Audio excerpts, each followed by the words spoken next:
Coming up on today's episode, Tesla launches some new insurance program, StarHopper hops for the last time, and other stuff.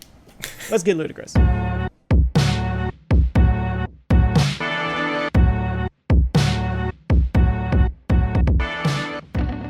Hey there, and welcome to Our Ludicrous Future. This is the podcast where we talk about all the cool future stuff that is in the works right now to make tomorrow ludicrous. I'm Joe Scott from the Answers with Joe YouTube channel. With me is Tim Dodd, back from Texas. Oh, yeah. Hi, it's me, Tim Dodd, the everyday astronaut from Texas, apparently, for most of my life now, I think.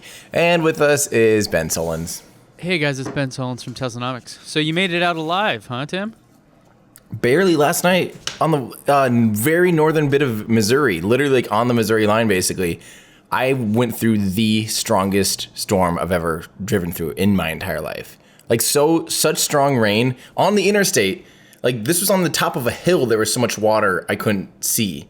And it was like flooding my car, and my car was like splashing through. I've never seen water come out of the sky that much. It was like someone just dropped a lake into the road from the sky at once. It was unbelievable. And then huge hail. I happened to be needing to pull over just in time for my supercharger, and right as I pull in it, I started to charge even, and then I'm like, oh, it's actually hailing. So I unplugged, went under the thing, and right as soon as I pulled on the thing, wow, hail just like crazy. I avoided a big insurance claim there. In Texas, that's what we call a sprinkle. It was bad. Do you guys get real heavy monsoons there, Joe? Texans love to talk about how everything is bigger here, so of course they talk about the weather being out of control and everything. I don't know that it's that much worse than anywhere else in the world, but we do seem to get storms that just kind of show up out of nowhere, just appear and dump, half the sky of water on top of you, and then it's just gone. and you're like, okay, that was something. And hopefully my electricity will come back on soon. So. Yeah, I can tell you, I've never, ever seen a storm this, that was nuts. I was actually a little bit scared a couple times, and everyone on the highway was going 4 mile an hour because we couldn't even see the lines on the road at all. It was just unbelievable. No visibility. Zero. It was crazy. Yeah. Were you in autopilot? I had it in autopilot actually up until it got to the point where I'm like, I better just slow way down. You're like, let's just see how it handles this. Yeah, I did for a little bit, because the thing is, it could see cars, with radar that I couldn't see. Right. It was capable of seeing the car on the screen, a ways in front of me. So I was actually having to rely a little bit on that. I mean, this was going 20 mile an hour at some point. Yeah. So, but it was doing a better job of keeping the distance with the car in front of me than I physically could have visually, which is pretty awesome. But that was just radar cruise control, and I set it really, really low. It was spooky. Yeah. That's insane. So being from Arizona, we've had those same kind of things that you get in Texas. We call them microbursts. I remember the year before I left, actually, there was a Honeywell building. I don't know what they made, routers or whatever Honeywell makes. And the whole roof of the building got ripped off. Whoa. But literally, I was 20 miles away, sunny, clear, didn't even, just came and went. 10 minutes, whoop, there goes the roof of your manufacturing facility. Jeez. What the heck? That's crazy. Yeah, but I made it back, 24 hours down there, driving 24 hours back. I ended up staying in Texas for basically 2 weeks exactly, altogether, which just isn't ideal. It's just really hard to get any work done, and, hotels and all that stuff, and hotel Wi-Fi, and going out to StarHopper even from the hotel. No matter what, if I visit StarHopper, it's a whole day thing. So, I'd shoot up 3 or 4 days just going and seeing StarHopper and meeting up with people out there and stuff like that. So, it's just exhausting. I'm glad to be home. I slept like a freaking baby last night. Yeah, got in really late, but yeah. Because you were live streaming the entire time you were down there, it seemed like. Basically. I had multiple 4 or 5 hour long live streams. Yeah. Yeah. So what happened to the one the day before that? Luckily for you, it didn't wind up going off. But your live stream cut off 30 seconds before it was supposed to go up. I was like, dude, no. I lost my mind. Everything was running really smooth that day for me, or relatively smooth, I guess. First off, It was 110, 115 degree heat index, which is like well over like 40 degrees Celsius. I don't even know. It's like 44 degrees Celsius or something like that. Really, really, really hot. Mm-hmm. And so for those of you that aren't familiar, I was recording, doing a live stream of StarHopper, because like SpaceX, even though they did end up doing the live streams and they were awesome, but no one was really even sure if they're going to do them. But I was sitting there watching the whole fuel load, letting people know when like cars are leaving and stuff, and when the pad's clear and all that stuff. And I was trying to run it through my laptop so I can do OBS, so I can switch cameras and do a couple different things, My laptop was hating the heat. I mean, it was so hot. OBS is a pretty intensive program to try to run in the background, all that stuff. So I totally bypassed my computer and just plugged my camera straight into, I have this thing called a live view, which is something that can take 4 cell phone modems or 4 different internet points. They can be Wi-Fi, they can be, plugged in USB modems, they can be Cat5, but it takes 4 of them and bonds all those signals together and creates one cohesive video code up to their servers or whatever. So I was doing that, and out of nowhere, my camera actually started shutting off. And I could not figure it out. Like, I was doing everything. I unplugged everything, turned it off, turned it back on. It ended up it was just sitting there turning itself on and off every like second. So I ended up taking the lens off, and then it was fine. And it turned back on, but by then like my live stream was totally borked. So I couldn't like get it up and running again. And so I just ended up shooting that day. But luckily that was Tuesday? Or wait, no, that was Monday. Monday's attempt on the 26th. They were attempting to do their 150-ish meter hop. SpaceX got their engine ready to go, totally, everything pressurized. They got right to T-0, basically, right at T0. They went to ignite the engine, and you have to ignite the pre-burners first. Those are the things that get the pumps actually spinning. So the pre-burners are like mini rocket engines that fire onto the turbines, which are the blades, basically. Those blades spin up really fast. That powers the pumps. The whole thing gets up to operating pressure, and then they light the main combustion chamber. Well, one of the pre-burners, sounds like, didn't even ignite.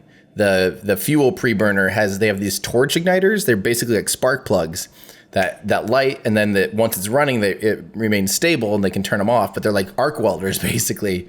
It sounds like they literally got like unplugged or disconnected or something. So forgot to flip that switch there. Yeah, and they had tested them that morning, but for whatever reason, they got finicky that night, and they had to go back out there. And every time they do that, they have to depressurize, drain the tanks, do all that stuff, send a crew back down there, check it all out. So they ended up having to scrub for the day and going for the next morning. So, yeah. So that was Monday. So Tuesday then, SpaceX went for their hop again the next day, finally. And this was all after, all the FAA approval stuff. We were, waiting for the FAA to finally give them a license to fly this thing. It sounds like there's just a debate about like how close it is to populated areas, what type of termination systems it has and all that stuff, what considerations they have, including the shockwave. So SpaceX ended up having to have the sheriff go around house to house out there at Boca Chica Village and hand out pamphlets telling people that when the alarms go off, they have to leave their house, because if this thing would detonate, the shockwave inside the building would break windows and could do damage to them. Wait, leave the house as in what? Go to your neighbor's house? Like, what does go that mean? Outside. Leave your house? Be physically outside. And outside is safer? Outside is actually safer. What? Because inside, A, the windows can shatter and hurt you. Uh-huh. B, you can end up with pressure waves in like corners and stuff. Huh. That can like double up, or be stronger, weird pockets of extra pressure. What about like a basement or something? It's probably a pretty bad idea. But you're underground. Yeah, maybe. Maybe it'd pass over you. Okay, but there's definitely no basements in Boca Chica. Oh, no. I thought I guess it's not her, like not tornado area. No. Joe, do you even have a basement? Okay, that's something I've never fully understood. There's actually not a lot of basements in Texas. I think it has to do with the rock or something. But if there's ever a place that you would think people would want basements, it's Tornado Alley. Yeah. Right. Right. But there's really not a lot of basements. I don't know anybody that has a basement. Dwayne Johnson just said no. But yeah. That is really weird. So that's what rock or something. Might be something. Yeah, it is. It has to do with that, I think. But so finally, as you guys hopefully know by now, this is what happened. I was 1.5 miles away, and after literally days and days and days of waiting, weeks actually, this is what I saw. This is, so for those of you listening, 1.5 miles away, I have this video up on YouTube of my viewpoint. I've had 2 cameras running on it, and this is StarHopper. Again, this is 9 meters wide, about 20 meters tall. So that's about 30 feet wide, 60 foot tall. And so that's as tall as a 6-story tall building. And it finally, all of a sudden, once it clears its own smoke, you realize it's cooking. And there it is. It clears the smoke, rises from the ground, powered by its methane-fueled Raptor engine. This is the most advanced rocket engine in the world, a full flow stage combustion cycle engine. You can get a sense of the thrusters are going to fire here in a second. You'll see the little RCS thrusters up top going, helping it control itself. And then it goes down and lands. But notice something. You see a little bright flash happen right about here or so, a change in color. And you'll notice there's an extra flame coming out of it. And a full flow stage combustion cycle engine does not have, let me show you guys this. This is the slow-mo. So if you fast forward through my video later on, this is slow-mo. This is it's 2.5 times slower or whatever. So notice that right here at the kind of near the base of the engine, you're going to start noticing an extra flame. And there's no extra exhaust on a full flow stage, on a closed cycle engine at all. So that, did you see the flicker there? Mm-hmm. Yeah. Where it went kind of, and it starts changing colors here. And then this flame growing from the engine. Yeah, rumor has it. Explain this. Because I noticed that when I was watching it, how it changed color as it was landing. Purely intentional. Let's just say, there's been a lot of speculation, and I don't really want to get too far into rumors, but there's some substantiated evidence and talk that the engine was is not performing nominally there at the end, and that had this have needed to last like even a few more seconds, there's a good chance that it would have just fallen out of the sky, or at least it wouldn't have gone as intended. It sounds like that hole or the the flame coming out of it is very much not what was supposed to happen. Here is SpaceX's view. Again, you definitely need to check this out on YouTube. If you have not seen the video, the SpaceX video is amazing. They have this drone, but you can see the exhaust pretty quickly changing to really bright orange, and that's not good. It's not supposed to happen. Yeah. That's just the engine just shredding at the end there. And it very well might be parts of that. And as a matter of fact, here's something that also happened. A COPV, a composite overwrap pressure vessel. There's 4 white COPVs on the top. And then there's, look at it. Yeah, over on the right. Yep, and I zoom in here on this video. So if you go to the end of my video, you'll see it in slow-mo, a COPV that is let go and is flying off. With a roadster on top. I wish. So so first off, okay, so let me, I should have started with all this. Again, remember, for context, StarHopper was basically the least expensive, least, like, you don't want to, build a $200 million rocket that might blow up. This was a total, like, experiment. And it was the path of least resistance is I don't know, I can't think of the right word, but low cost, the least, what's the word? Like path of least resistance? Yeah, kind of, in like lowest risk. Yeah, there's another word too, but low risk vehicle. And this, all they needed to do is they're just trying to really prove out their whole system, because don't forget how many things are new. There's avionics on this thing with a new engine. There's control thrusters. There's just tons of new stuff. This full flow stage combustion cycle, running with methane, running with all of these new things is all new. So all they're doing is just really validating all of these systems. So this was a giant experiment.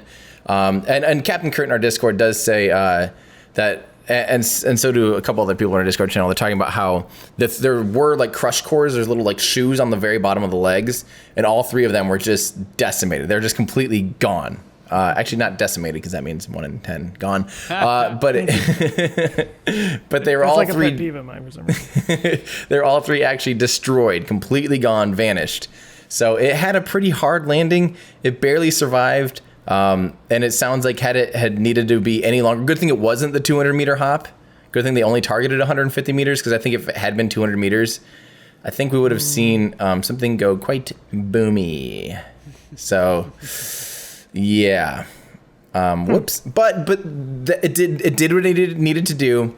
They took the engine off. It sounds like there's been some damage noted on the engine even, and people were kind of speculating that, the engine probably wouldn't have held up that much longer yet. And that's interesting because this is the 6th number of the Raptor engine. They're currently shipping number 10 to McGregor.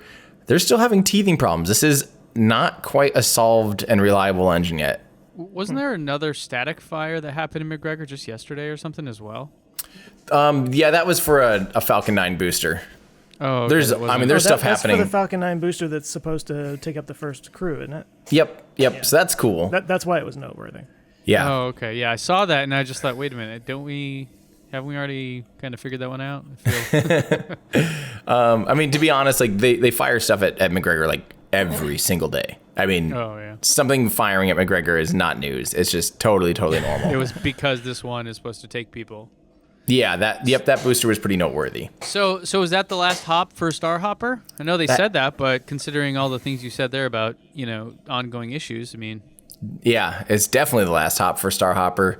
And I think they're going to need some more stand time with their Raptor engines, to be honest. It seems like if they shipped 3 Raptor engines and put them underneath one vehicle right now, there'd be almost a 0% chance of, if it had a flight that lasts more than a minute, having all 3 of Raptor engines not have a problem.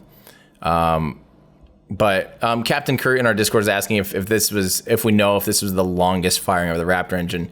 No, I think we've known about at least an 80-second duration fire at McGregor, something like that. This was not the longest. I'm pretty sure they would test this whole throttle everything on a stand before they'd ever put it on a vehicle. But I'm very sure this was not their longest time firing the Raptor engine.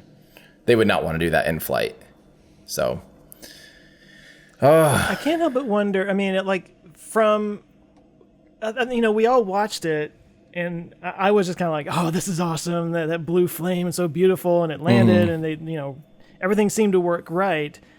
I did notice that the color changed, but I just figured maybe that's a landing procedure or something. I don't know, Right, maybe going really fuel rich. Now we're finding out that some issues, and like you're saying, it's like we're still sort of teething. That was the term you just used.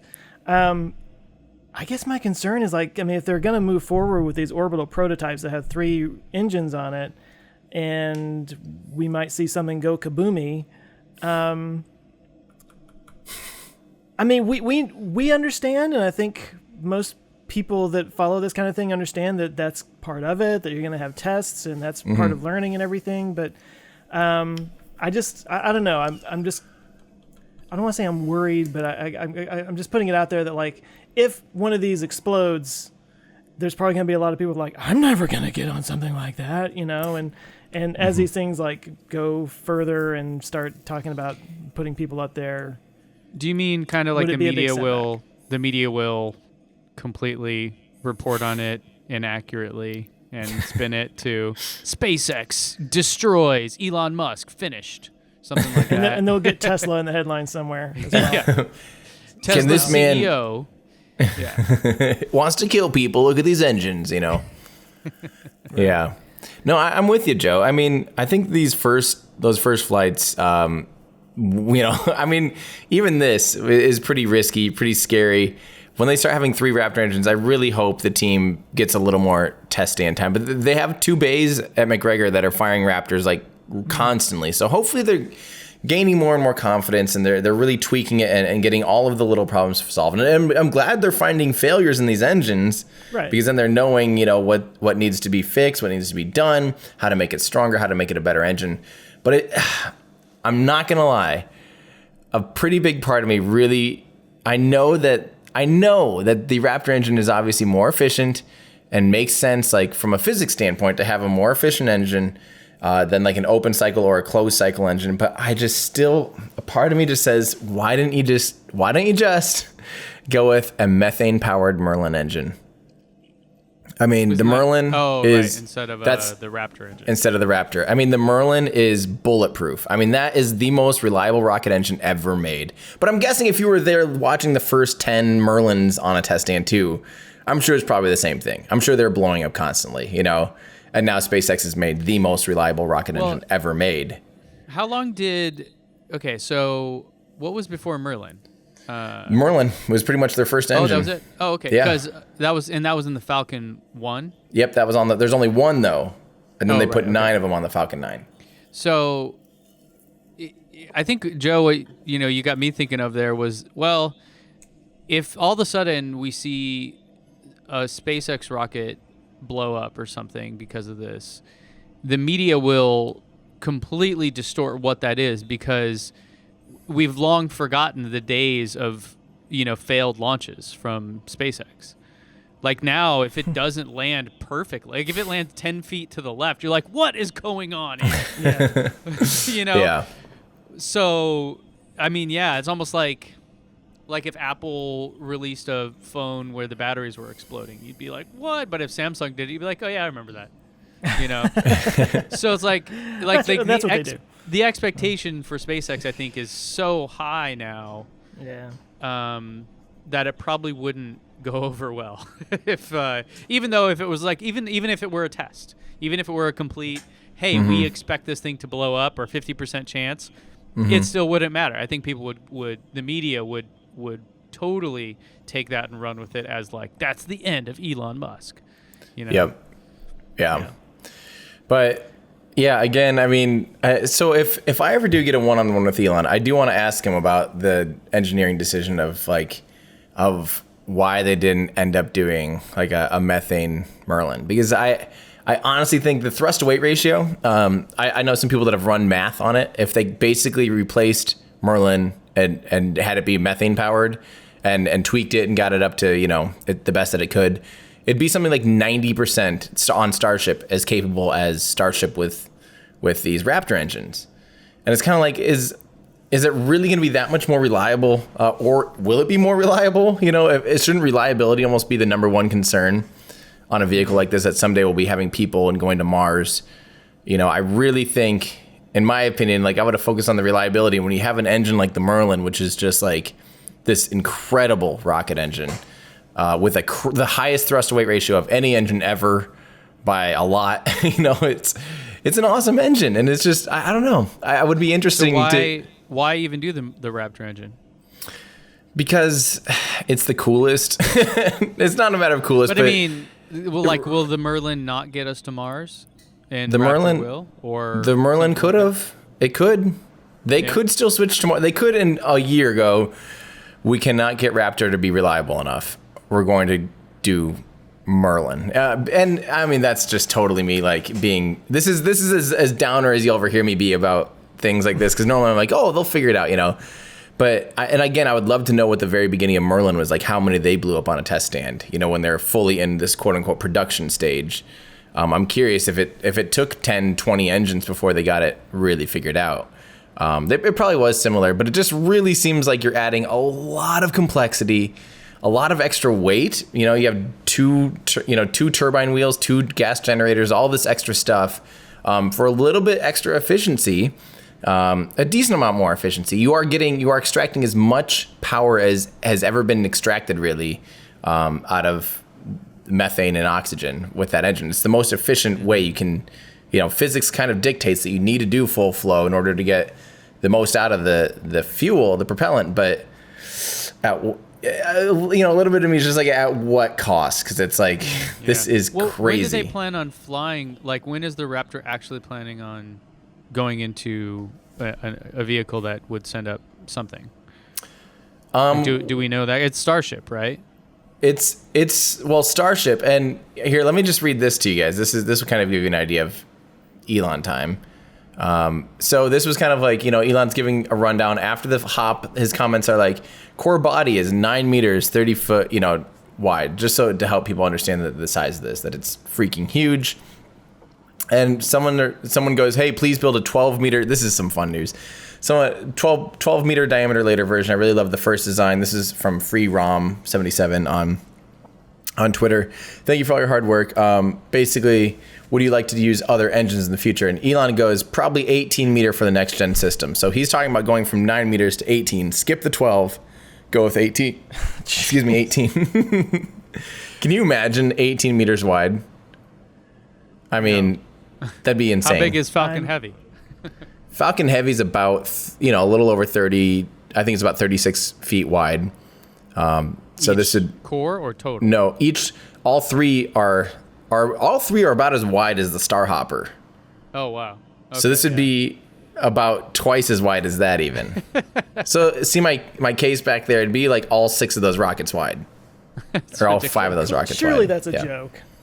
I don't think so, because why not? Like, why, once you know how to, if the engine's running reliably, all you have to do is put more on there and make the tanks bigger, and you're just building them out in a field. This is just Kerbal stuff. That's all this is at this point. Tim the Toolman, just rewire it. So then Viv at Falcon Heavy says, how close is the current iteration of Raptor to orbital readiness? And Elon said probably 2 to 3 months. We're about to ship Raptor serial number 10. So here we are getting some insight on, like, they're feeling like they're getting more and more confident with the Raptor. And then this is my favorite. When will the first Starship Mark 1 test be? From Evelyn Janity Arvelo. She's a Brownsville local. She said so she asked that, and then Elon said, aiming for a 20-kilometer flight in October. So going from 150 meters to 20 kilometers, so 20,000 meters in October. Well, and to be fair, he didn't say what year. An orbital attempt shortly. Listen to this. An orbital attempt shortly thereafter. Starship update will be September 28th, so a month from yesterday or 2 days ago. So it looks like I'm going back to Boca Chica already. Anniversary of SpaceX reaching orbit. Starship Mark 1 will be fully assembled by that time. What? It's like, 4 weeks, 3 weeks? Come on, man. I am looking forward to their update. I'm curious what's changed, because something seems to change every single time. Something changes every single time. But don't forget, Ben. So I know you're over there pooping your pants, saying there's no way 4 weeks. The Starship. Have you seen how big Mark 1 is now out there in Boca Chica? I haven't seen anything. Wait, so this is but this is a real thing, or this is a mock-up? This is a real thing. Hang on, let me show you. Well, it's a real mock-up. I mean, no, it's the real. It's the real thing. Oh, jeez. It's an authentic prototype. Right. Yeah. Or authentic replica. This is a production concept. Hang on. This is what they're going to be flying. Like this actual one, not like this is what it will look like. No, this is the one. One of 2. Remember, they have one here and then they have one in Florida. They're both racing. So this is. Look at how tall this is. That's a human lift there. I mean, this is already going to be this is well over 100 feet tall, and this is the nose for it. These are the orbital prototypes. And you can build this outside. Yes. That's why going 12 meters won't really be that big of a challenge. Why do I feel like you need to build a rocket indoors?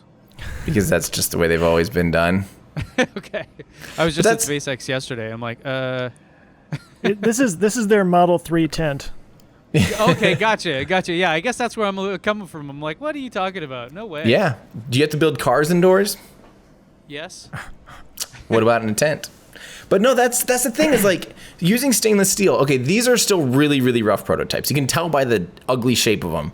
But again, it's like the path of least resistance. It's the lowest possible, like the cheapest and easiest way to start testing all these systems. Because if they made some fancy, if they did what the space shuttle did, which is like, hey, we have to basically finalize this before we fly it. Because the first time we fly it, it has to be ready.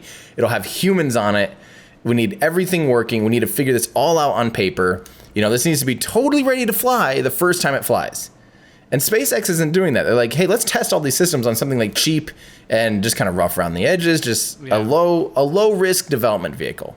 If this thing were to go boom, we'll build another one in 4 months. It's not a huge deal. It's not going to be a it's not going to be a $200 million piece of machinery. It'll be a $20 million piece of iterative machinery. development, we'd call that in the software world. Exactly. Yep. And that's all MK1 and MK2 are. They're like the cheapest way to test these systems. You know? Yeah. Got it. And they're ugly, and they're gonna go through hell to do this stuff.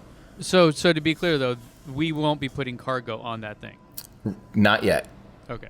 Nope. And I don't even know if Mark 1 and Mark 2 like this, they're supposed to go to orbit, and I think they'd be capable of going to orbit actually on their own, single stage to orbit. But here's where people go, I thought single stage to orbit. They'll be doing that like literally full fuel, all fuel with zero payload. Right. Like they couldn't hardly deliver, a backpack to space, in this stage.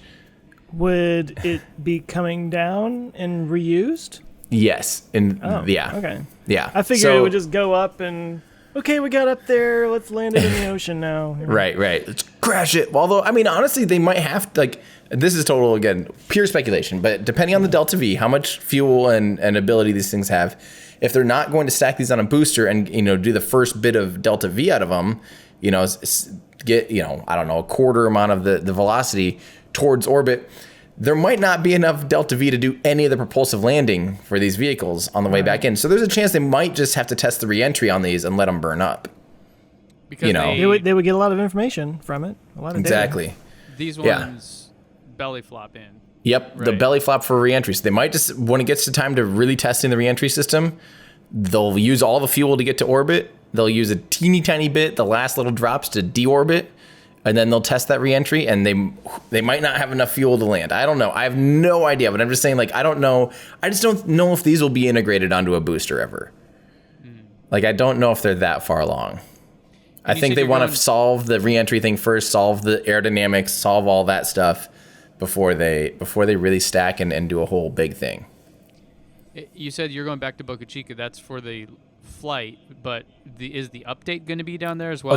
I think the update's the 28th. Yeah, and I think it's going to be in Boca Chica. He's mentioned it being down there, Brownsville area. Yeah. Pretty soon he's just going to buy the whole town. He will, or me.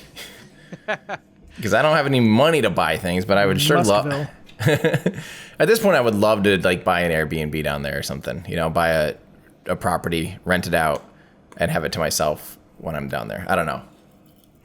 Yeah. Everybody that books gets a custom thank you message from the Everyday Astronaut. Maybe they do. They just have to be in a spacesuit the whole time. Yeah, we suck the air provided. out. I'm trying to save money on air conditioning and stuff, so I just suck all the air out. So you do have to wear a spacesuit. You're not paying for air. Air is extra. Air ain't free. Don't grow on trees. Hey, I had a thought while we were talking about all this. I just wanted to share it and see what you guys think. But you're talking about why are they doing the Raptor? Why not just go with a Merlin and do methane burning and just kind of stick with what works? I kind of feel like, and I would love to hear your opinion on this, but I feel like that's sort of Elon's ethos to leapfrog.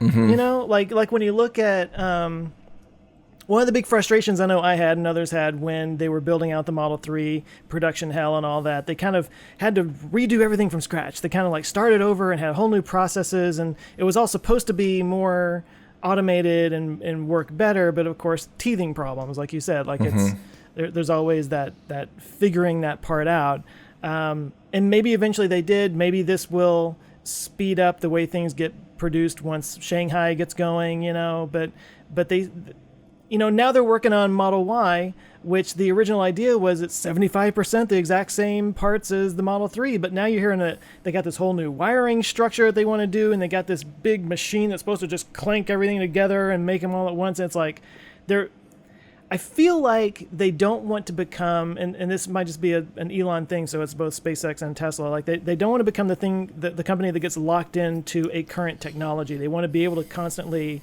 move forward and push some new boundary, and keep that nimbleness going. But that can also lead to short-term headaches and constant development woes. Yeah. I mean, what do you guys think of that? Am I onto something there? Is that just kind of like the way he operates? Yeah. Yeah.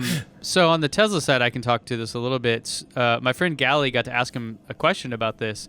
on one of the earnings calls about the supercharger network being what business people call a moat, meaning they are so far ahead on a charging infrastructure for their customers that essentially no other company can even come close to competing with them. Like it would take Volkswagen 5-6 years and billions of dollars to come up with a solution that would make it comparable. And Elon said he hates that idea. And he said what matters, and this is his view obviously, is the pace of innovation of a company. And so that's why they are obsessed with constantly innovating. And I imagine, Tim, that's true with SpaceX as well. So the Model Y, as you brought up, is an interesting example. And it's funny that this news is kind of resurfacing because I did a video on this like 2 years ago or something because they talked about it back then. The flex circuit technology was the first one. Now the stamping thing is a different one, but the idea was the Model S and X had like 3 kilometers of wiring or something like that, some insane amount. And then the Model 3 had something like 1.5 kilometers of wiring.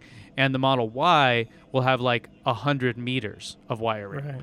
Like it's just like a factor of 10, better in terms of that. And so that means cheaper, easier, faster, all the best things you want for manufacturing a bazillion of these things.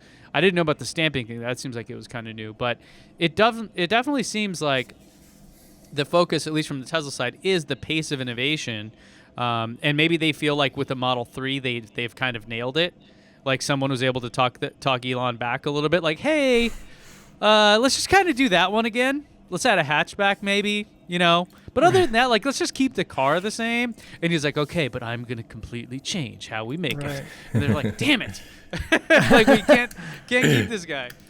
But yeah, from the Tesla side, that's 100% it. I mean, Tim, that sounds probably SpaceX. That's exactly, I think that's just Elon's ethos is exactly that. Like, why do, like, if they think they can do something, period, they go for it. Like, if it's better, they go for it. They don't just do like the next iterative thing. They skip, and it's the same thing with the Falcon 1. Again, everyone thought they were nuts for going from Falcon 1. It just had flown for the first time. It actually made it to orbit.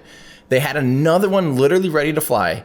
They didn't even fly it. They just went all in, 100% in on Falcon 9. That was an unheard of upgrade at the time. Going from a Falcon 1 to a Falcon 9. That's a good point. I forgot about that. That was, at the time, people were just like, no way. Nope. Wasn't there like a Falcon 5 or something in between? There's supposed to be. They even had that pretty far developed. It never left paper, I don't think, but yeah, I mean, people just thought it was insane. Like, no, why? Guys, you had this going. You had the Falcon 1. You do it, make some money on that, then go to Falcon 9. Like, once you're up and running, slow down, take a deep breath. Like, you have this going. And I think it's the same thing. And if history teaches us anything, it's that they don't care. If they think they can do something, they have the money to do it, the engineering ability, they're going to go for it. Yeah. And they're going for it with Raptor, Real quick before we move on to another subject, I was watching your slow motion video. I guess it was the day after is when you posted that. Yep. And I'm downstairs, I'm watching it, and my wife came downstairs and I needed to help her with something, so I was kind of like walked away, and it was silent in the bit that I was watching. It didn't have any sound going on, so I kind of just forgot about it. And I'm in the kitchen, I'm doing whatever, and then toward the end, the sound came back on, and it was in slow motion, and it was you screaming your head off, and it was just like, and I thought it was coming from outside. Yes. And I was Zombies. like, what is going on? Like, is there somebody dying out there, or is there like a cow being sucked dry by a chupacabra? What's happening outside my? And then I realized it was you screaming in slow motion in my living room. Is there audio of me in slow motion? If so, I didn't mean to have that in there. I don't think I've ever actually listened. It was toward the end. Something came back on because I almost crapped myself. Maybe it was a chupacabra. Whoops. You're like, Joe, there's no sound on that. Yeah. That really was. I definitely did not intend for that video action. died 40 years ago. Forget our shared consciousness here. By the way, Tim, have you heard of the Suitsy before? The what? Suitsy? Is it no. It's a business suit onesie. Oh, dear God, I need this. Yep. So it looks like a suit, but it's a onesie. And I just kept thinking as you were talking there, Airbnb, everyday astronaut with a spacesuit onesie pajama. Oh, dear God. You need this. You Yes. need this. If people are listening, you're watching this, let's make this happen. I want a everyday astronaut branded spacesuit onesie. I love how he's standing next to a Jaguar. Yeah. Or no, that's a Mercedes, actually. He's wearing it, though. This is, look at that. That's legit. All of me needs this, to be honest. This is where we are now. We have come this far, everyone. Keep in mind, if you've got to use the toilet, you got to take the whole thing off. It doesn't have a butt flap thing? That would be pretty funny. Little poop chute thing? I didn't see one, but I wasn't You know how looking. Pajamas sometimes have that? The little, like, boop, boop, and you just the bloop. buttons on the top. Yeah. Product review. That'd be great.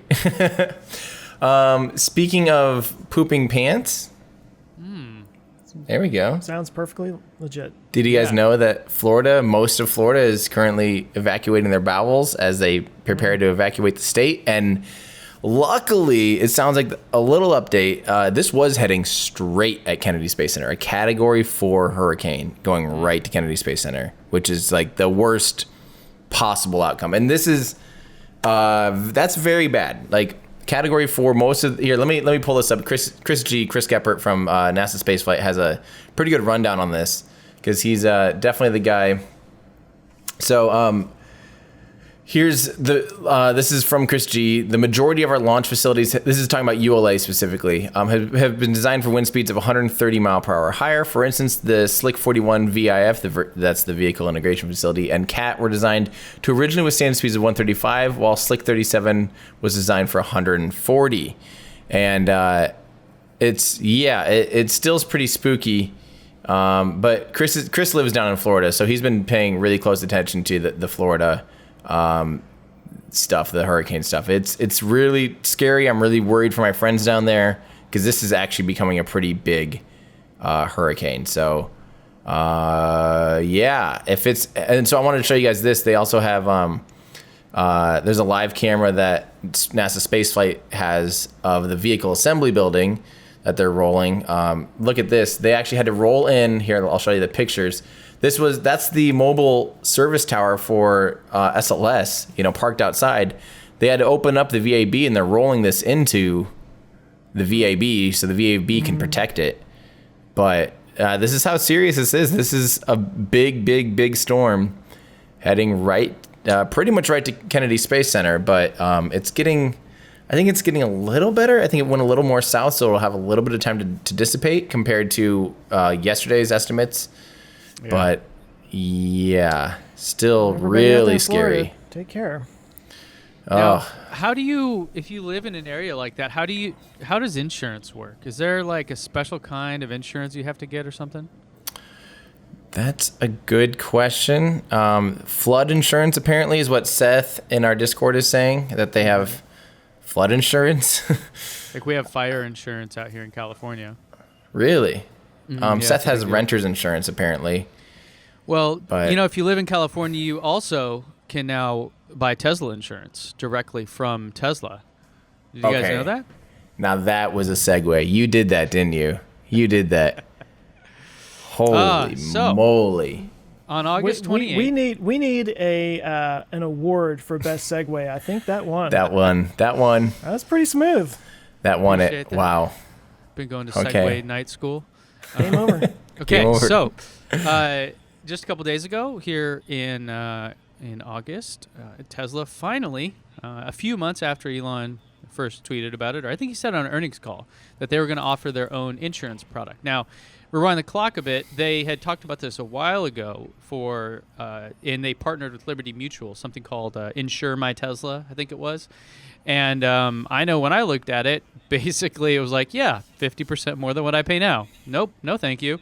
But Tesla has and continues to argue that because they have data on their fleet and they know that people use autopilot and autopilot is safer, and I've looked at the data and I concur. I'll say that it's a bit fuzzy math, but the signs are positive that autopilot is safer, and in terms of injuries and vehicle claims like damage and stuff, Teslas generally are faring better than most other cars. So they've finally done it. They finally launched their actual own insurance product that you can get from Tesla directly. Now, the kind of funny story here was that it came out, so it's for California Tesla owners only. When you do it, when you click to get a quote, you sign in with your Tesla account, you choose the vehicle. I did this the other day, or last night, and it actually went down like almost immediately after they launched it. And they had the website said, we're updating our algorithms, and I'm not sure if that was like an actual bug or something else, but some reports came out, including this one on Mashable, that showed that it was actually quite a bit more expensive than what most people were getting, and so they essentially updated that, and now people are tweeting that Tesla is actually offering cheaper rates compared to Geico and other plans for comparable coverage. The original quotes that people were getting were quite a bit higher.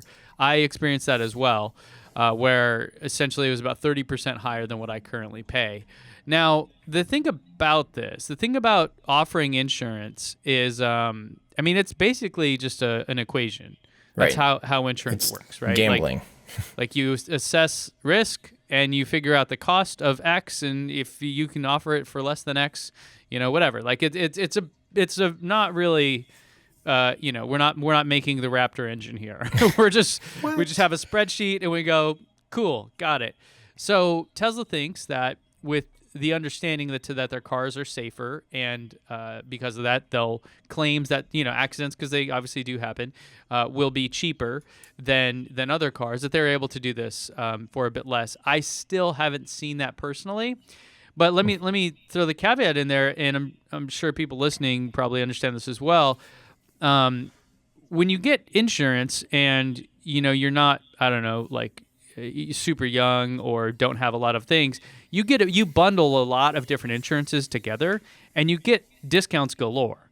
So like my insurance for my car, for my Model 3, is I think just under $100 a month when you average it out. I pay every 6 months.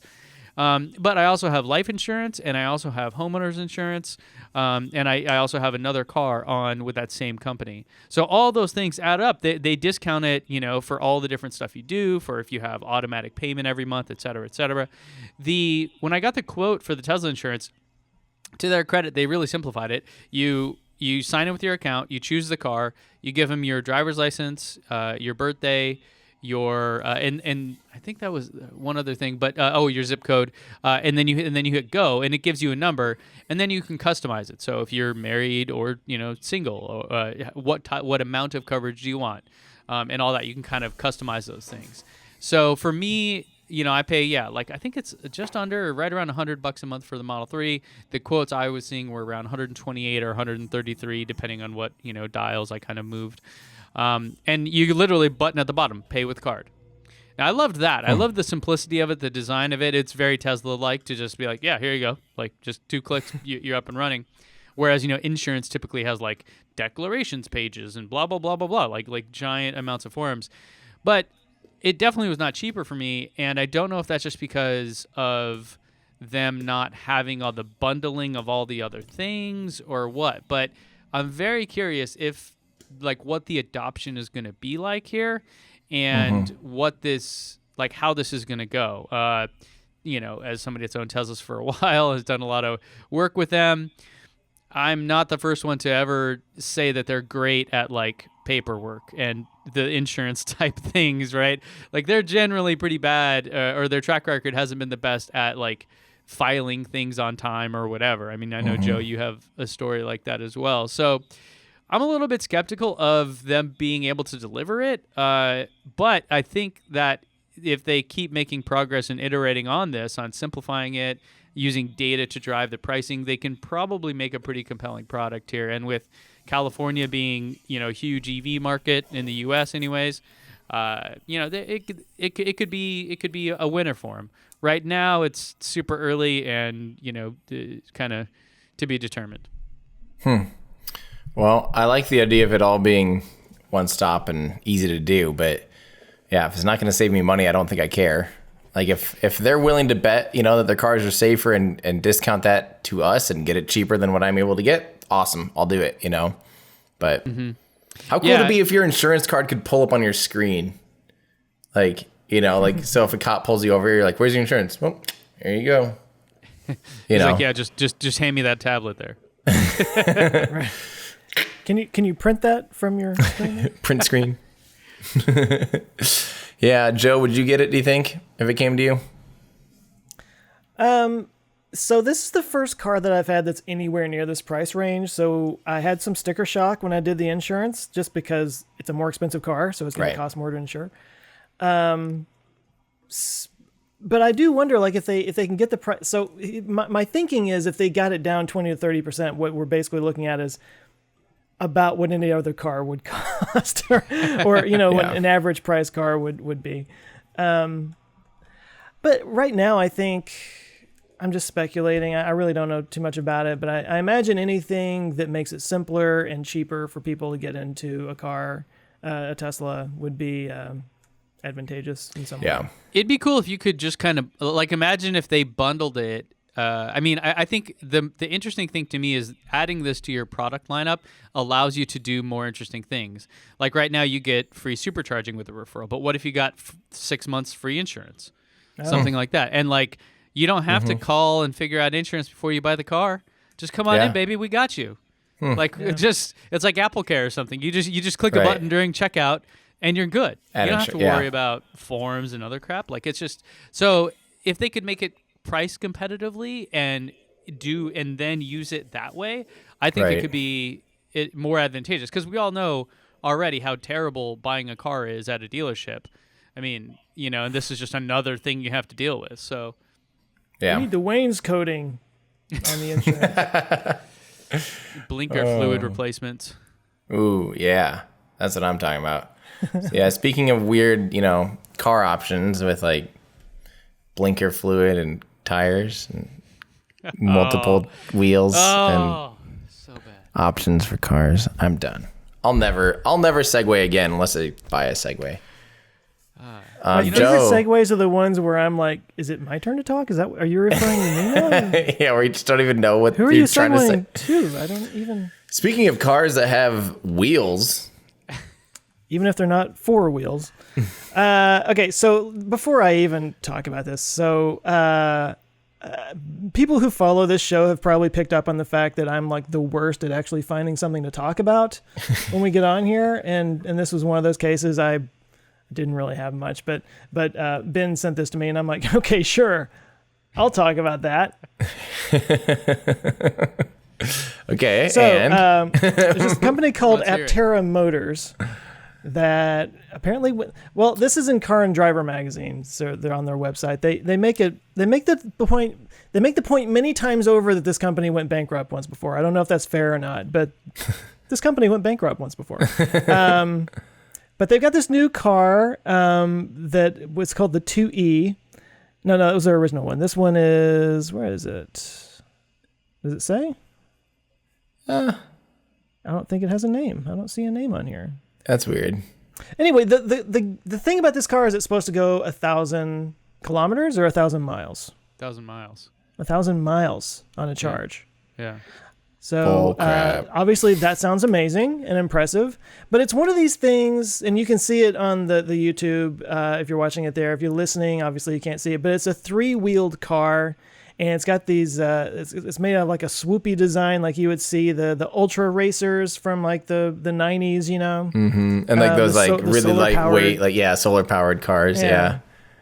So, I don't know if it says what the weight of this thing is going to be. Looks like it weighs about 200 pounds. Right. Looks like a bicycle, it looks like basically. A 2-seater. It looks like there's a passenger side and a driver's side. Mm-hmm. I just... Look, yeah. I have an opinion on this, and it is totally just an opinion. But I don't know why they keep making these kinds of cars. There never seems to be a market for it. Nobody wants to drive something like this. Yes, it gets crazy range, but have you ever seen one on the road? Right. And do you need that? Is that actually advantageous going 1,000 miles? Like, yeah, do you want to sit in that thing for 1,000 miles? Seriously. Let me promise you, range was not the problem on my drive from Texas and back. Like, right. It wasn't. It makes me think of, like, the thing that I've always liked about Tesla is they made an electric car that just looks like a car. You know, they didn't go the BMW route and make it look like it got stung by 1,000 bees. They didn't make this ridiculous design that nobody would be caught dead in. They just made a nice car first. They built a nice car. And I think finally some of the other companies are starting to kind of, you know, understand that, because for a while it was like, we'll make an electric car, but we'll make sure nobody buys it, you know. And this is what it reminds me of. So maybe I'm just biased and I'm thinking about it like that. But there's also been a ton of three-wheel car designs over the years that they just never catch on. They never work. Yeah, right. There you go. You got a whole bunch of them up right there. Now there are some right now that are more like, I don't know. They're almost more like motorcycles. What do you call them? They have a name. Panther or something. Is this like the thing in Europe that's kind of popular where it's? I've seen some around here. Oh, really? But it's really more like a fun vehicle, an ATV, or more like a motorcycle kind of thing. It's like a motorcycle with three wheels. Mm-hmm. But in terms of it actually being a car, it just never. Yeah. Well, and am I just biased here? I think it's dumb. I think trikes are classified as motorcycles, right? Because you don't even need a seatbelt on a trike legally. So I don't know. They could. Yeah, I don't know. It just seems silly. So Captain Kurt's saying it's the Spider, the Can-Am Spider. That's what he's talking about. Yeah. Oh yeah, You know, it's interesting. Yeah, I don't think 1,000 miles is necessary. I totally agree. I think Tesla's success is largely that they made a beautiful, safe, fast, high-performing car that happened to be electric. That has great other technology too. Yeah. Like right, I've said it forever. Technology. Like if BMW wanted to compete with Tesla, don't try to make an electric car. Just make a really high-tech car. Mm-hmm. You know, you already make beautiful cars. Like you already know how to make a car. Just like bring technology into the thing. You know, that like makes my phone be like, I don't need my phone because my car has it all built in because it's that awesome. Yeah. Not it's like a Bluetooth speaker. Like I went through a series recently where I was like looking for a good outdoor Bluetooth speaker, but all the ones I've found, you have to like connect your phone to it. And I'm like, no, I want this thing to live on its own. You know, right. I don't want to have to like tether it to something else. So, yeah. Well, so let's talk range for a second, because I think the longest Model S is what, 365? 370. 370. Yeah. Okay. Yeah. So we're already at 370. There's been talk about the Rivian maybe going up to 400, or the Tesla truck hitting 400. That seems Roadster. To be. What's that? And the Roadster being able to do like 400 plus. Right. Okay. So we're looking at 400 or so theoretically. Oh, yeah. Nobody's really talking even 500. Well, 620 for the Roadster too. Is that what it is? Is it 620 miles or 620 kilometers? Miles. Okay. Yeah. Oh, okay. Well. So ridiculous. I'm just wondering, like, what is the upper limit where it's just like, okay, it's really not an issue anymore. It's just not. So I did a video on this, as you might imagine, and there's I don't watch your channel. There's kind of thanks. You make videos? kind of a nexus here, because in the video what I was comparing was if you wanted to have complete parity with gas cars, a gas car recharges in 5 to 7 minutes. Mm-hmm. So you need to, in let's say the average for a gas car that can, because if you have a 35-gallon tank, it's going to take longer, right? But whatever. Let's say 5 to 7 minutes and around 400 miles is how far maybe a Honda Civic or something could go. 400? That seems like a lot. Does it? Well, okay. So let's say you get 30-something miles to the gallon and you've got 10, 12 gallons, 15 gallons maybe. So I mean, we're kind of already there, right? So there's, if you wanted pure parity, there's two sides. There's how fast can you charge and how far can you go. And if you wanted to just charge at current rate, then you'd have to have a car that can go 1,000-something miles to have pure parity with it in terms of time it would take you to go X number of miles. Right. But in terms of reality, and Marquez said it on his podcast recently that it makes a lot of sense. Like, your human battery is going to run out before the car battery. Yeah. Kind of already. Like 300 miles of straight driving, that's a long trip without stopping at all. Maybe if you're doing it by yourself and you're, like Tim, you have a long ways to go. You're like, look, I'm not going to stop unnecessarily. Then yeah, maybe you'd go a full 300 miles without stopping. But clearly, I think once we get to maybe 400, 420, 450, you can take 30 minutes to charge. It's not a big deal. Right. So we're kind of already there. Like, I think within 3 years or so, we'll for Tesla anyways, like, forget every other EV out there, but it'll be kind of a non-issue. So I need to I have 2 points that I need to definitely hammer on. Number one is my friend Trevor Mallman, who's also a photographer, rocket photographer. He's been going down and doing stuff with Ars Technica, shooting StarHopper and stuff like that. He drives from Indiana, from Indiana to StarHopper. So about the same distance as me. He has a Model 3 as well. And he did that last time, drove down to StarHopper, drove it to Florida, drove it back to like Texas. He's driven, I think, like 20,000 miles already in like 2 months. Like, this guy has put on more miles than he'll probably break the record for the most number of miles on a Model 3. But then this last time, just because of the time constraint and all the fluctuating, he flew from where he lives to Houston and then rented a normal car, and drove from Houston down to Boca Chica. He's like, honestly, it sucks. He's like, I just pushed myself to drive the entire time.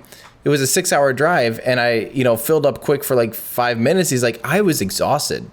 He's like, that was way worse, And I know that sounds dumb, but like, because you'll get there quicker, you can get there probably 20, 30 minutes quicker or whatever. But like, it's the right amount of time. Let me tell you, I've road tripped a lot, and all the time in my old car, all the time in my new car. And this feels really good. These road trips, charging is a relief. It's like the right amount of time, you get there, you charge, you're like, yes, I want to stop. This is the right amount of time to stop. You stop for 15, 20 minutes normally. It's crazy. And the big thing with range is, okay, it's not really, range doesn't matter. So I was thinking about this. If I was driving a Model S that had a further range, the only time that would matter is on the first charge. Because after that, it's actually going to be charging slower than my Model 3, because it can do 120 kilowatt hour, right? Maximum amount of battery. Model S? No. Model S. 145. 145. Okay, so about the same as mine, but it has a bigger battery, so it would take longer to charge that than it would take me to charge my smaller battery. So my smaller car, I do 240 watt hours per mile or whatever. And a 250-ish, or I was doing 200 actually yesterday for a little bit. You're talking about, sorry, you're talking about your efficiency. My efficiency. Yeah. So if your charge rate's the same and a Model S is less efficient, it's a bigger car, less aerodynamic, bigger wheels, all that stuff. I don't care about range. I care about charge rate and efficiency of the car. Right. That's all that matters. I swear, I only charge 15 to 20 minutes normally. I don't think I stop more than 20 minutes maybe once. Maybe there's one stretch where I drive for 3 hours straight and I need to charge for about 35 minutes, maybe 40, but like most of my charges are 15, 20 minutes. And that's the right amount of time to stop every 2 hours, 2.5 hours. It's weird. It breaks it up. It makes it kind of nice. Yeah. It's just weird that, like, how did it become all about it's just like back in the day with photography, megapixels. That's all that sold cameras. This camera has 3 megapixels. This camera has 5. This 5 megapixel camera is way better, obviously, because it has 5. And eventually we got to the point where everyone had, like, once you got over like 15, 20 megapixels, people were just like, I don't care anymore. They had to upsell better, better low light capability, better. I can't tell the difference. Exactly. Well, and you're not the only time it matters is if in photography, if you're blowing it up. Like if I'm taking a photo for a billboard. Exactly. Then it matters. But the 99.99999% of people, yeah. 6, 7 megapixels. I just heard a crazy study. This is a little tangent. Or who did it? It was Wall Street Journal, who I'm not a huge fan of. But this is fascinating. They did a thing looking at, are we basically being hoodwinked, little Texas word for you, on our, I don't know, is that Texas? I've heard that from someone from Texas. On our internet speeds. Because I have, at my house, 300 down and 100 up megabits per second. It's a lot. Now, they did this study, and they were looking at it, and they had like 7 people going on Netflix streams at 4K at the same time, and the most that they ever touched was like 13 megabits per second is all it actually took, or something like that. So, meanwhile, it's like, well, you need a gig. You need to pay me more. And you're like, but do I use that? Does it really? I think like latency probably matters a lot, but other than that, we probably don't need more than 40 or 50 down, unless you're like one of us nerds that has like giant 4K video files and stuff. But most people, again, never really need more than that. But hey, if 100's good, 300's better. It's 3 times better, you know, and you're only charging me twice as much, even though I'll never use any of it. Yeah. Yep. I think it's the same thing with range. It's the exact same thing. People need that big security of like, I need a car with, once it can go 500 miles in a charge, then I'll consider an EV. It's like, why? What? You're not thinking about this, right? In the Tesla world, I think we're there. I think we're there to where the vast majority of people, it is plenty. Right? Yeah. In the non-Tesla world, it's a weird space where like there's only a couple cars that I would ever even consider because the range is so low. But I forgot to tell you guys I had my favorite icing story ever. Oh. Yeah. Let's hear it. Sorry, I just remember this. I lost my mind. I've never like yelled at anyone really, and I was so confused. I wish this was recorded somewhere. I wish that I had like downloaded my camera footage or something. Okay, here we go.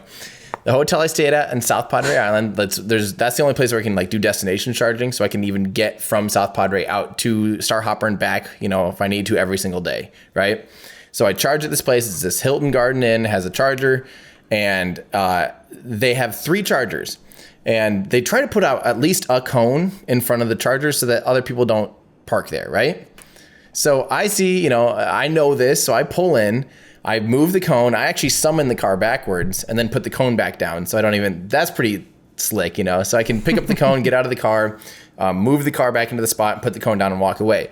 So I'm doing that and I'm putting this all together. And I see this like lady walking a dog and I'm excited because I love dogs. So I'm like going up to her like really friendly to like pet her dog, whatever, And she looks at me and she goes, "That's cheating." And I'm like, "What?" Like I thought she was just like teasing me.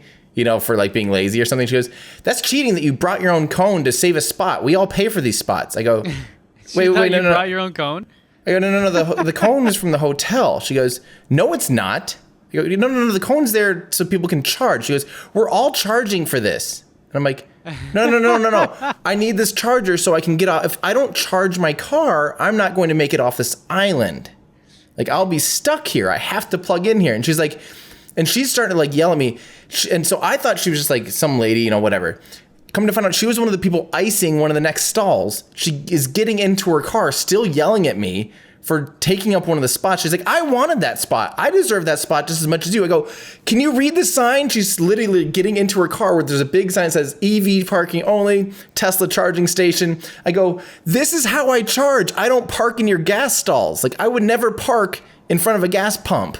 That's what you're doing." And I'm like telling her this, and she is oblivious. I don't think she had even the slightest idea that electric cars exist.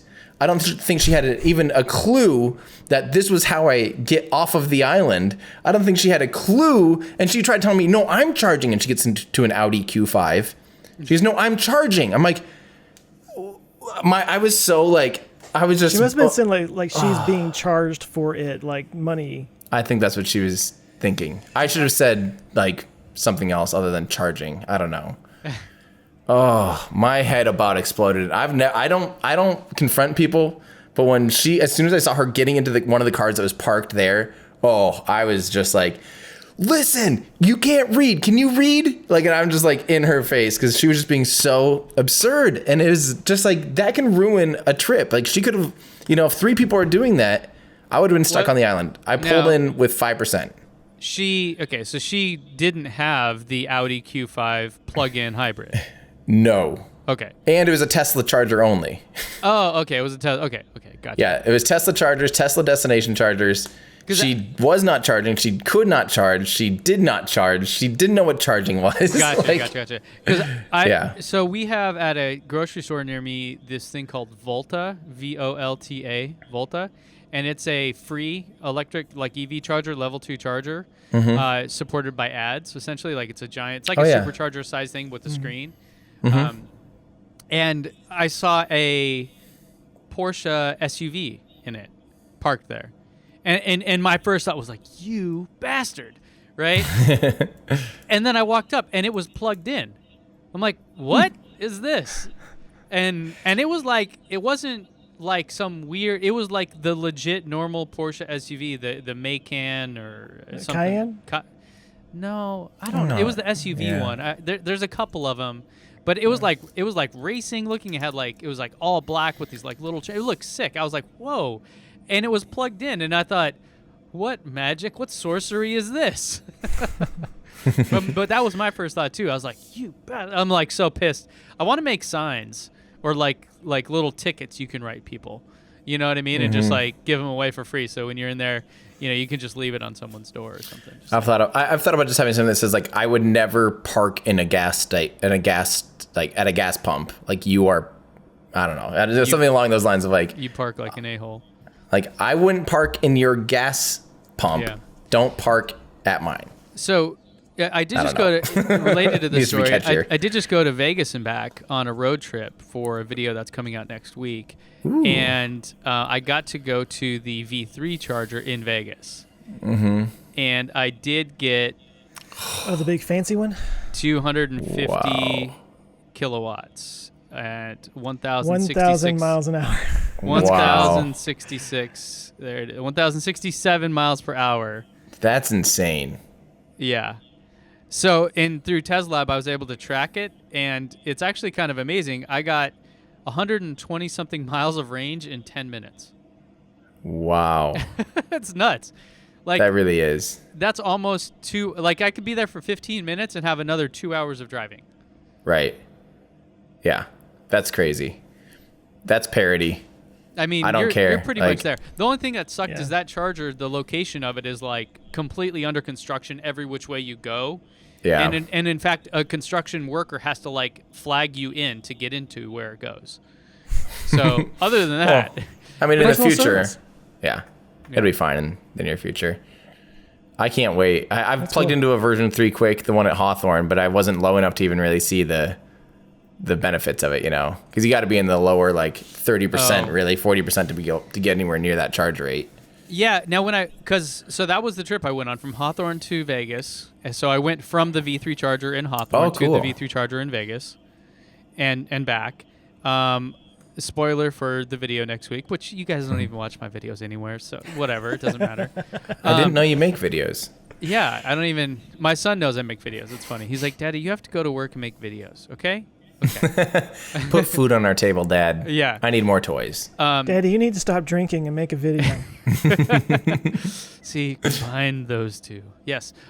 So success. I actually made it from Center Strip, Las Vegas. This isn't like edge to edge. This is like center of Las Vegas on the Strip to the Hawthorne charger without having to stop whatsoever. So LA to Vegas without stopping. This is Tesla Model 3 2018 long range rear wheel drive. So I did it, and I still had like 17 or almost 20 miles left when I got to Hawthorne. So you could easily go. And Hawthorne, if people aren't familiar with that, it's like right near LAX. So LA is a pretty big place, but I would say LAX is a fair destination that is definitely in Los Angeles. So it was cool. Now, along the way, before on the way to there, I did stop in Baker, California, which is like Death Valley area, crazy hot. There was somebody that you might think was doing that icing thing. But I gave him the benefit of the doubt, and I wanted to say this because I saw a photo recently of someone doing it, and I think, this person was just being a butthead. But this guy, so there's 40 stalls at Baker, 40 supercharging stalls. Wow. There was one other Tesla there. So there was a guy that was parked with some SUV in, blocking 2 or 3 of the stalls or something. Like they're not like that where they're all next to each other. They're like rows of them. So you kind of have to drive in between them. And my first thought was like, you mother, like I was like so pissed. But then what I realized was he was letting his dogs, he was taking his dogs to go to the bathroom in like the field right next to there. And it was like 117 degrees out. So he was keeping his truck there, and so when I stopped, I was so pissed. And then I came back and I saw him. He got in his car and took off, and like in fact he actually like came over to park outside of there. So he literally just did it for like 3 minutes to let his dogs and come back in. So as annoying and as terrible and as frustrated as we can be, I would say like we should have a little bit of compassion for people that are not intentionally doing it, but are doing it at like there's a real reason. Right. And it's not like they're full and they're taking up 3 spots and. Yeah, like he probably didn't even know. He's like, what is this area? Like he probably had no clue what a Tesla even was. Right. Or that he was there. And literally there was only one other car there, so I'm sure he felt like, oh, it's not a big deal. But yeah, I mean, it's weird. So I kind of had just a little moment of like, I guess I understand if people are going to do it and they're not going to just do it out of spite or for whatever reason, they're doing it out of like a real thing. And then they're going to move. So because he clearly, as soon as he was done, went and parked elsewhere. So it wasn't like he was doing it like your situation or whatever. But I just wanted to share that because I thought we all should just have a little bit of understanding. Yeah. It just can be my lack of understanding or like I have no patience when it's like I need this to keep going. Right. And there's 100%. People icing me and preventing me from getting to where I'm going. Yeah. I agree with that 100%. Well, it's one of these things, like, of course, it's very frustrating when you see that. I've never actually experienced this, so I'm just kind of like putting myself in that space. But let's just say whether it's a person who's clueless and doesn't know that they're blocking a spot that they shouldn't be there, or they're just jerks and they're doing it on purpose. Either way, if you lash out at them, you are now either reinforcing or creating this idea that people who drive electric cars are angry, uptight, whatever. Entitled, yeah. So, I mean, like, as hard as it might be, try to just be cool about it. Yeah.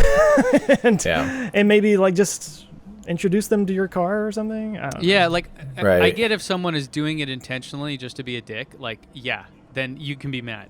But if it's like there's a real reason and they just honestly didn't know, then, let's not return that favor and let's try to learn from each other, Like my dad, we were in, so he owns a restaurant in Sedona, and we visit him almost every holiday season, and we were there, and they have a new supercharger. And I was like, oh, awesome, let's go check it out. So we went there, and I was parking my car to charge. I was going to be there for an hour, and we were switching everything over to his car, like my car seat, luggage, et cetera, et cetera.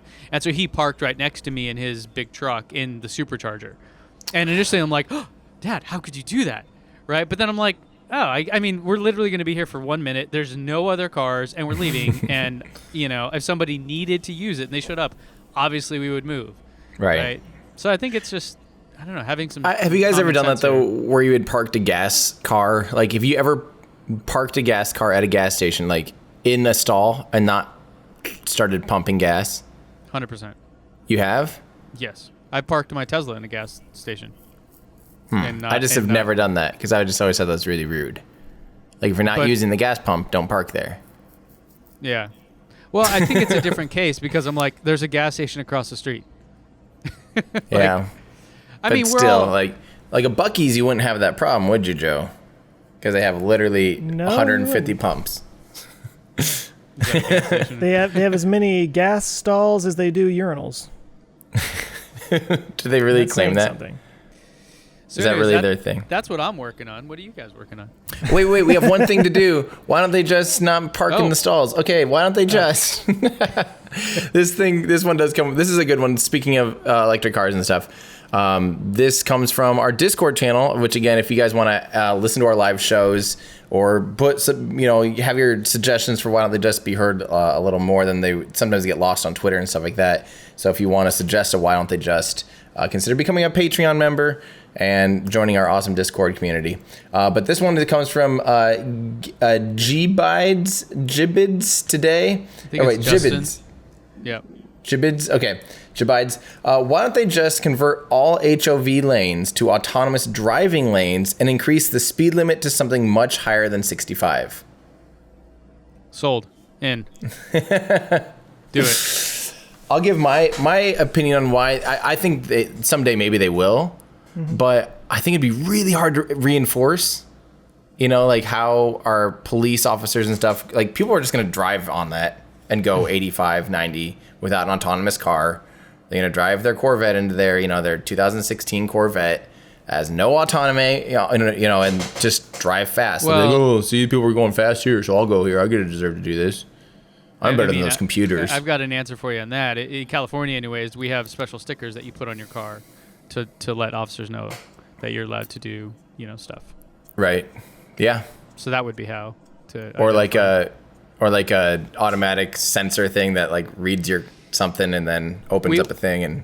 Yeah, we've got that as well. So we have HOV lanes, like even here in San Diego, and you can buy a thing called Fast Track and be an individual in there as well. But it can be kind of expensive. It's basically like a toll road for the HOV lane, and you put it in your car, and as you drive through it, it reads it.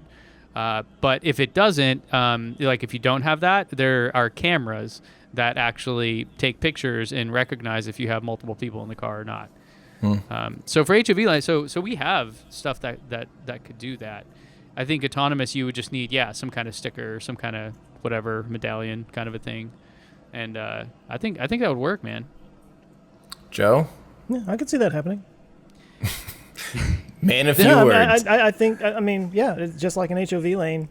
I'm sitting here. I'm trying to figure out the benefit of it. I mean, an HOV benefit is that if you have more than one person in the car, obviously it incentivizes people to carpool and take more cars off the road, kind of thing.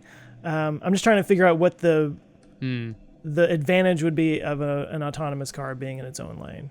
Well, if it could go faster, that one of it says is increase the speed limit much higher than 65. Say it said like you have to be able to maintain a 100-mile-an-hour speed limit. Your car has to be capable of that.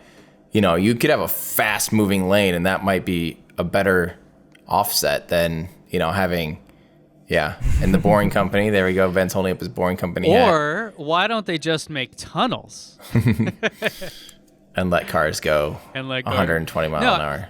So since you guys didn't see my last video, I actually talked about this, and I am all in favor of this idea. I could not imagine them building a lane for this because how stupid expensive it is. But you could give autonomous cars their own kind of rules, and and you probably would want them in a separate lane, honestly. And then it would be more of I imagine a convenience thing for people. Like I want it because I'm lazy, which that clearly is a solid sales pitch to 90% of us humans. So yeah, I'm in. I don't think you have to make a new lane. I think you just use the one that's there and say, if you're in an autonomous car, you get to use it regardless of how many people you have in it. And that would reduce accidents and those kind of things, right? I think it'll happen soon once it's more and more common to have, in the next 2 years. I think in 2 years from now, I think there'll be so many cars with the ability to drive themselves on the interstate at safer and higher speeds than humans. I think people will just demand it. Like, why am I going 65 when this car could easily go 160 kilometers an hour, especially when you're covering big distances. Like yesterday, the past 2 days, it took me 2 days to drive and I was normally like limited to like 75, 80 mile an hour. If I could have gone 120 mile an hour, that's going to save me a ton of time and my car would be perfectly capable of doing that.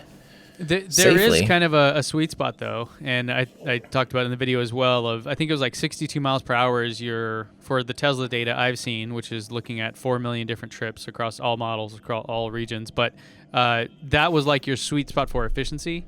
And your efficiency drops at a certain point. I think it's like 75 or 80. It drops dramatically. Yeah. So you would potentially like have to charge an additional time or two.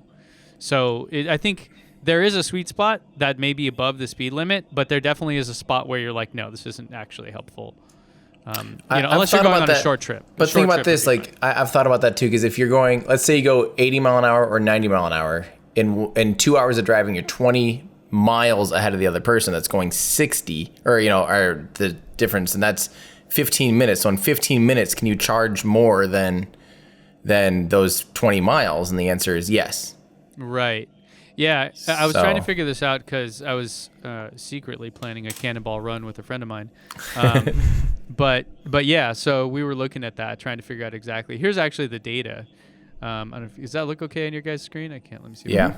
Kind of reformat it for you.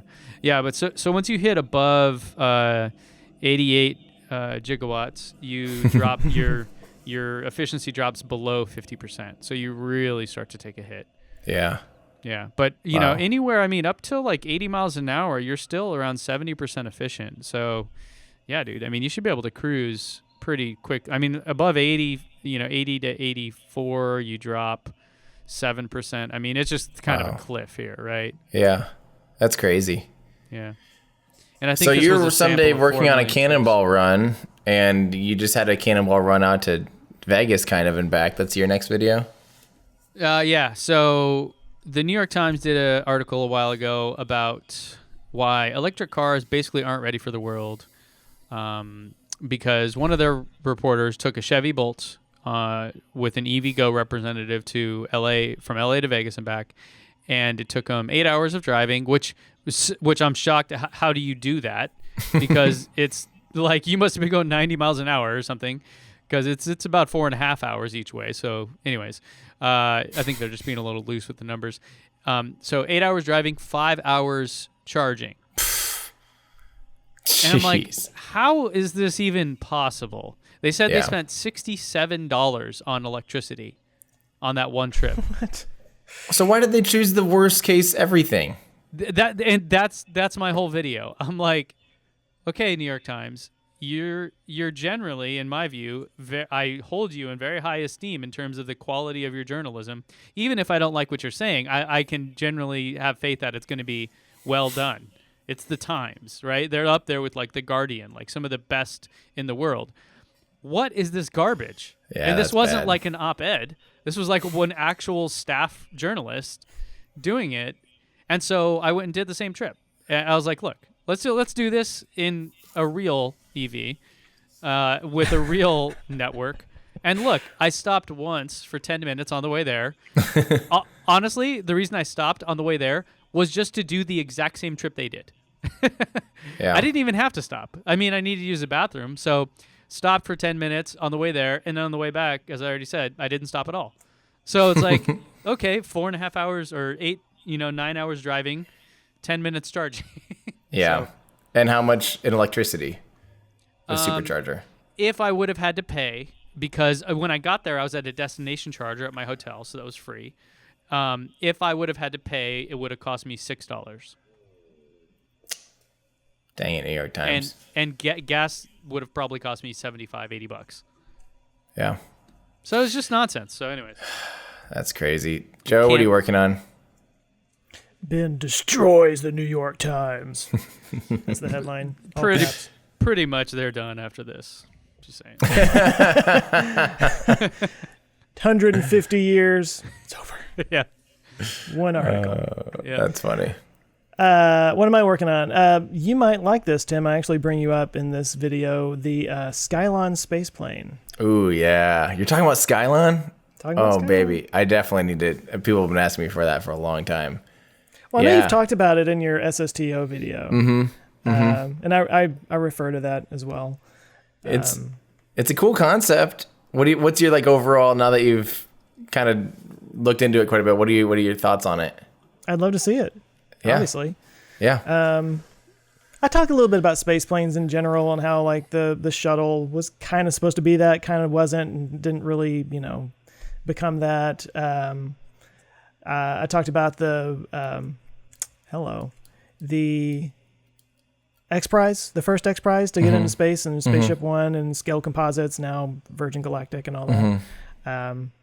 But no, I mean this idea that they literally can make fuel on their way, climbing up through the atmosphere by liquefying oxygen along the way. It's kind of a nice little hack around the rocket equation, you know? Yeah, it's a cool idea, but it just, they're gonna have a hard time. Yeah, that's a hard thing to do because you have to like flash freeze it in like milliseconds or something. Yeah. It's just really hard to do. But I'm excited to see that because I've been meaning to like follow up on that and learn more about their Saber engine or whatever it's called. Yeah, Saber. It's a cool synergetic air breathing rocket engine. Sweet. Look at me. Oh, and I think you guys know what I'm working on. I'm still working on the Aerospike video. Of course, it pretty much got delayed by a full 2 weeks as I was in Texas crying a lot. No, I got some good work done. I'm almost done scripting. Almost done, and I cannot wait for that video because it's going to be super, super fun. I've learned so much. It's just one of those topics. I need to go back and look at your Raptor video again because now that we're seeing it actually happen, you keep talking about the full stage flow thing, and I'm like, I forgot what all that means. I need to go back and watch that video. Oh man, I'm excited. There's a lot of good content to be made. There's just too many things. My brain hurts. And we should probably mention that our 1-year anniversary is coming up. And while we're still locking down the details, we do hope and plan, hopefully, to have a live in-person version of the podcast. We don't have a date, but it's going to be the week of week ending September 13th, because that would be our 1 year. So guys, stay tuned on the Twitters and the socials and the things, and we will let you know. We can probably post, once we have some more details locked down, on the YouTube community tab as well, right? So anyone that's subscribed. And then, of course, Patreon people obviously are going to get the first dibs and hookup and all that kind of stuff. So, So we're probably going to do something like this. We're still trying to figure this out, guys, but we're probably going to sell tickets to a brewery in Vista, California, which is somewhere kind of in between San Diego and like LA area. So if you're in either of those places, it's a nice, fun place to go. Wavelength Brewing. It sounds like it might be the 10th-ish. So get your calendars ready. And if you're a patron, again, you get first access. It'll be a lot of fun. I think that'd be super fun to do a live recording. What should we call it? Should it be like our Ludicrous Meetup or something like our Ludicrous Live? Party? Our Ludicrous Live? Ludicrous Live. Yeah. Getting totally ludicrous. We need like a special beer just for the day. Ooh. Come get ludicrous with us. Yeah. Sweet. So plan on that, guys. I think that'd be a lot of fun. Ludicrous the rapper and just see if he'll show up. We need to make that happen. I'm sure. There we go. Wait, does he live? He lives in Atlanta, right? Oh, I don't know. Maybe. Am I supposed to keep a weekly check on his address? Is this part of our gig? Is like, where's Ludacris live today? Now, here's a funny thing. Do people listening, depending on your age, do you know him as a rapper or do you know him as the guy in Fast and the Furious? Right? Because this happens. This happens where it's like, that's so-and-so, and then people are like, huh? I thought, oh, that's funny. Wow. In my day, he was a rap artist. He was a rap star. He made the hippity hop. Let's get out of here. That's it. We'll see you guys in our ludicrous future. Hey, thanks so much for listening. If you like what we do and you want to kind of help get it out there, you can give us a nice review on any of your podcast streaming platforms, whichever one you use. That kind of helps get it out there. Also, we do have a Patreon set up, so you can join us there at patreon.com/ourludicrousfuture. You can get your name in the credits. Made a whole other group of like-minded people. It's a lot of fun. We do appreciate it. We'll see you there.